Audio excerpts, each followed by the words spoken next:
All right, it's a big weekend of the Rugby World Cup ahead. It's the quarterfinals have finally arrived. Look, when as I said, the group stages were thoroughly enjoyable, but let's be honest, we've all been waiting for the quarterfinals, and I guess many would say that the semifinals have kind of arrived early because we have two games featuring the top four, all top four sides in the world, and the other two semis featuring sides really lucky to be there. Um, and that unfortunately means the semifinals is going to be the both semifinals might very well be the duds, but more on that later. So I guess without further ado, here is it's time to make my predictions for the quarterfinals, and I'll be using the official tournament predictor on the Rugby World Cup side. So this is just a brief recap of the quarterfinals. Wales, Argentina, Ireland, New Zealand on Saturday local time. England, Fiji, and France, South Africa on Sunday local time. So we'll start off with Wales versus Argentina. That's look.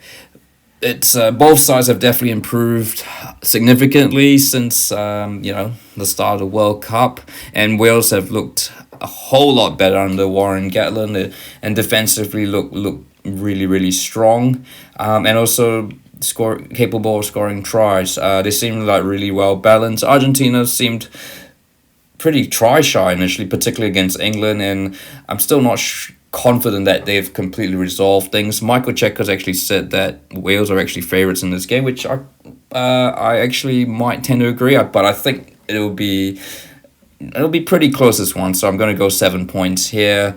As of course, the Rugby World Cup the official side wants you to pick the first try scorer.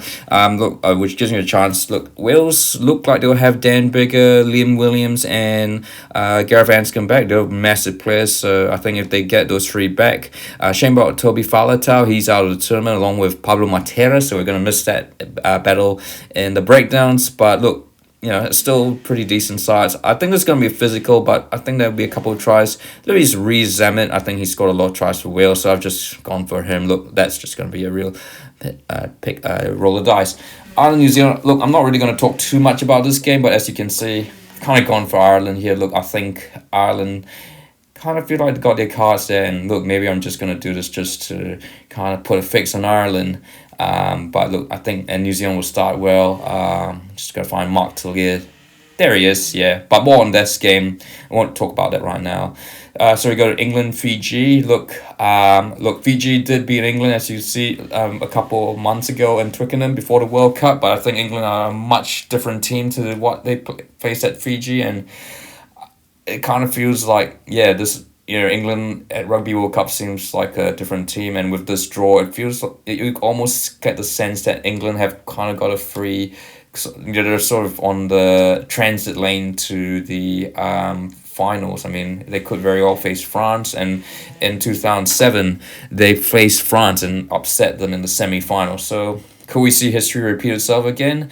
We shall see. And look, I think Fiji will improve after their sort of nervy disappointment, and I wouldn't say just, I guess it is disappointing, but I think there were a lot of nerves, and I think you've got to give Portugal some credit.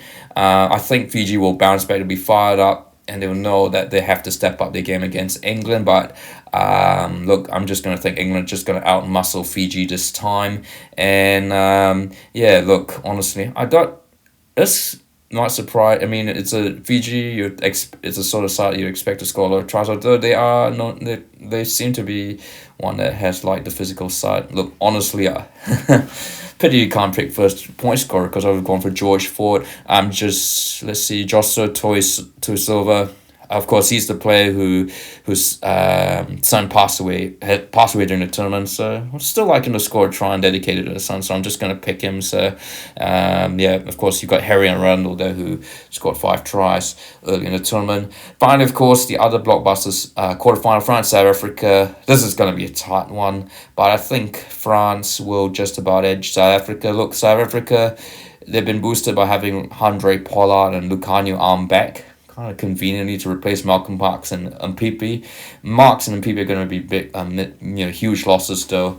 France will be boosted by the return of Antoine Dupont, and they still have quite possibly one, along with Ireland, one of the premier forward pack. I think they're gonna, in front of the Saint Denis crowd. I think they're just gonna about hold on over the reigning world champions, of course. And Antoine Dupont, I'll be interested to see what he wears to protect his face. I'm sure he's going to wear some sort of protective gear for his mask.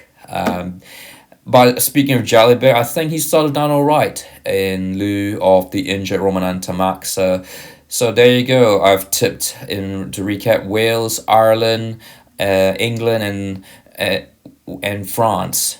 Unfortunately, the semi-finals not available there. For the quarterfinals. Or I guess Rugby World Cup doesn't want me to talk about the semi-finals, and we'll have a bit of time to talk about that. Yeah, obviously, yeah. So look, what do you think will happen in the quarterfinals? We'll have a bit more on Ireland versus New Zealand later this week.